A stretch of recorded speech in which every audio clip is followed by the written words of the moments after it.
Erol Business by Rumeur Publique, le podcast qui fait découvrir les nouveaux livres des éditions Erol avec leurs auteurs.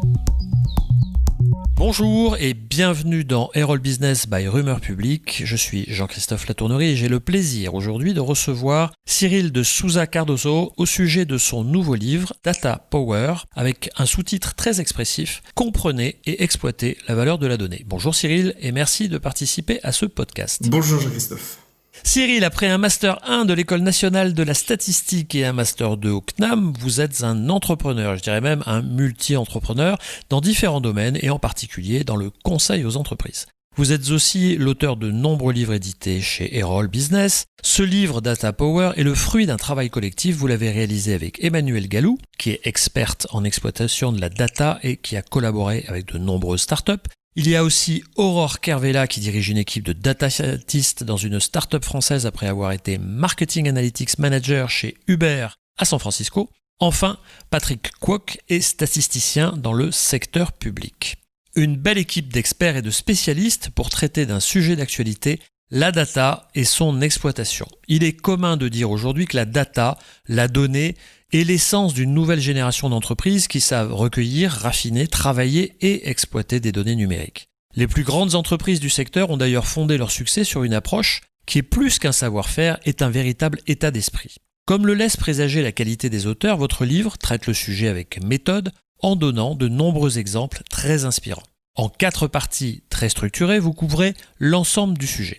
Quelques pages d'introduction définissent la data dans une perspective historique et éthique. Suite une longue partie, l'impact de la data pour vous, qui traite des données dans différents secteurs, marketing, industrie, communication politique, médias, finance, sociologie, médecine et sport.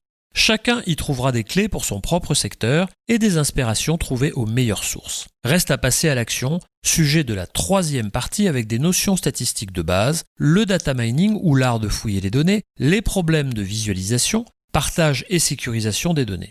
Une partie qui se conclut par l'organisation et les métiers de la data. 4e et dernière partie, les perspectives de la data où l'on aborde l'intelligence artificielle, la science, l'Internet des objets, les enjeux liés à la propriété des données et d'importantes considérations écologiques.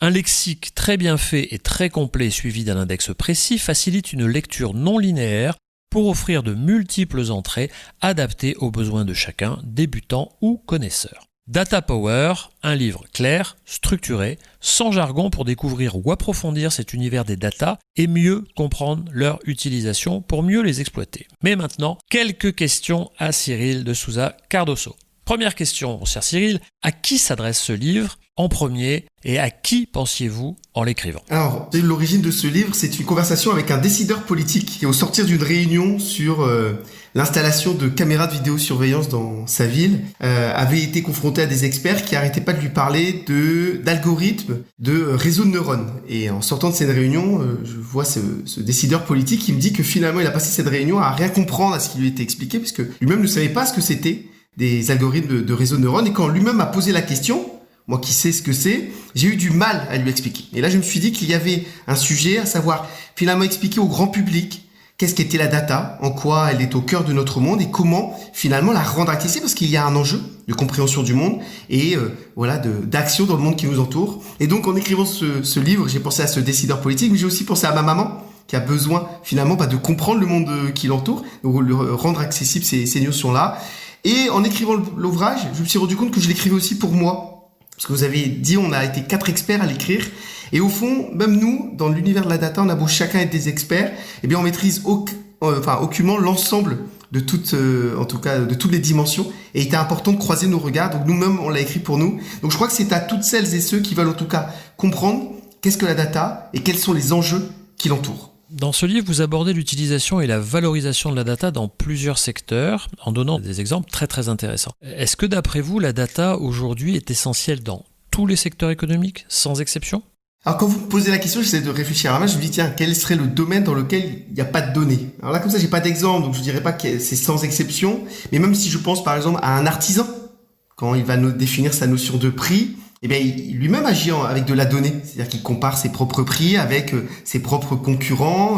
Donc, lorsqu'il fait une action en tant qu'artisan, eh bien, il va aussi voir l'impact que ça a chez ses clients. Donc, individuellement, déjà, nous sommes des centres de traitement de la donnée. Donc, difficile de dire qu'il y ait des domaines sans données. Au fond, dès qu'il y a de l'être humain, il y a probablement de la donnée. Après, plus largement, c'est vrai que la donnée va devenir un enjeu stratégique partout où l'informatique, l'intelligence artificielle, l'automatisation, la robotisation se développent. Et là, en l'occurrence, une fois que j'ai dit ça, on s'aperçoit que ça concerne quand même l'ensemble, enfin, une grande partie en tout cas, de l'activité économique.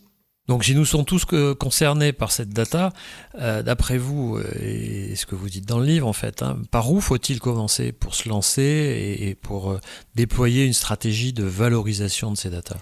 Alors ça commence, il me semble, avec déjà faire un bilan, un point sur la donnée que je possède. Parce que très souvent, les entreprises sous-estiment la donnée qu'elles ont. Il y a une sorte de mirage du big data. Vous savez, c'est ce terme un peu magique.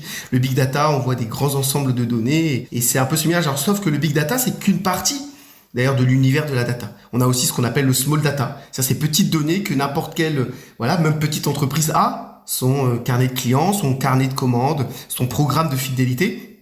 On a tous, finalement, des données qu'on peut exploiter. Donc, l'idée, c'est déjà de faire un premier bilan. Et ensuite, le deuxième point, c'est de se dire véritablement, quel est l'objectif que je poursuis et en regard de cet objectif, quelle va être finalement la stratégie. Est-ce que je vais explorer un nouvel univers pour essayer peut-être d'innover, essayer de trouver des besoins non satisfaits, apprendre à mieux comprendre mes clients, chercher à modéliser pour comprendre un environnement, voire même créer des modélisations pour prédire, essayer d'anticiper ce qui pourrait arriver à l'avenir. Je crois que la donnée, elle a énormément, en tout cas, de possibilités.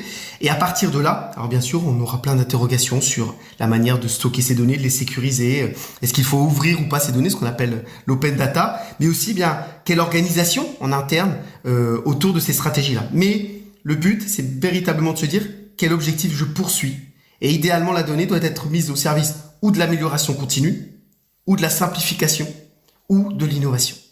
Mais au-delà de tout ça, moi, ça m'amène à une interrogation quasi abyssale, parce qu'on parle de fouiller, d'explorer, d'utiliser des données, mais est-ce que tout ça, ce sont des sources de certitude ou simplement d'inspiration ? Pour être plus précis, est-ce qu'il faut croire ce que nous disent les données ou faut-il s'en inspirer ? Alors, la statistique, les statistiques, comme tous les sondages, tout ce qui relève de la statistique, c'est la vérité avec une marge d'erreur. C'est ça, finalement, la statistique. Donc, le problème, c'est pas la donnée en soi, la statistique, mais c'est aussi le fait de regarder la statistique et sa marge d'erreur. C'est d'ailleurs tout l'enjeu des sciences statistiques. Donc, il faut pas avoir de défiance vis-à-vis de la statistique et du domaine statistique, du domaine de la data.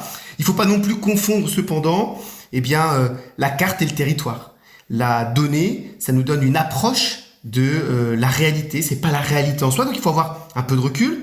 Il faut comprendre, par exemple, qu'un algorithme, comme le dit Cathy O'Neil, c'est finalement que des opinions insérées dans du code, par exemple. Donc, c'est bien comprendre finalement quelles sont les hypothèses sous-jacentes. La manière dont je regarde les choses disent aussi quelque chose de ce que je regarde, mais peut-être pas toute la réalité. Donc, oui, la donnée, en tout cas, elle nous donne des éléments, en tout cas, de vérité, des éléments de réflexion, mais il faut toujours avoir du recul sur elle. C'était l'objectif, notamment, de cet ouvrage, ne pas tout prendre en tout cas tel quel parce qu'on a besoin d'avoir du recul sur ces données. Je crois que l'objectif est atteint. Je l'ai dit en introduction, vous êtes déjà l'auteur de nombreux ouvrages.